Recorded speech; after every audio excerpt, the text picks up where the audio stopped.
PSC ക്ലാസ്സിലേക്ക് ഏവർക്കും സ്വാഗതം. ഇമ്പോർട്ടൻ്റ് ആയിട്ടുള്ള കറണ്ട് അഫയേഴ്സ് ക്വസ്റ്റ്യൻസ് ആണ് പറയുന്നത്. ആദ്യത്തെ ചോദ്യം, എവറസ്റ്റ് കീഴടക്കിയ ടെൻസിംഗ് നോർഗയുടെ ജീവിതകഥ പറയുന്ന സിനിമ ഏതാണ്? ഉത്തരം ടെൻസിംഗ്. അടുത്ത ചോദ്യം, ഏത് രാജ്യത്തെ സുപ്രീം കോടതിയാണ് പ്രഗ്നന്റ് വുമൺ എന്നതിന് പകരം പ്രഗ്നന്റ് പേഴ്സൺ എന്ന പദം ഉപയോഗിക്കണം എന്ന് പ്രസ്താവിച്ചത്? ഉത്തരം ഇന്ത്യ. അടുത്ത ചോദ്യം, ഇന്ത്യയിലെ ആദ്യത്തെ ഭരണഘടനാ പാർക്ക് സ്ഥാപിതമായത് എവിടെയാണ്? ഉത്തരം പൂനെ.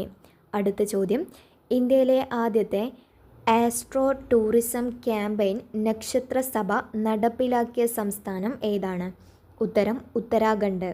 അടുത്ത ചോദ്യം, Stockholm international peace research institute പുറത്തുവിട്ട റിപ്പോർട്ട് പ്രകാരം ലോകത്ത് സൈനിക ആവശ്യങ്ങൾക്കായി ഏറ്റവും കൂടുതൽ പണം ചെലവഴിക്കുന്ന രാജ്യം ഏതാണ്? ഉത്തരം അമേരിക്ക. 4ാം സ്ഥാനമാണ് ഇന്ത്യക്ക്.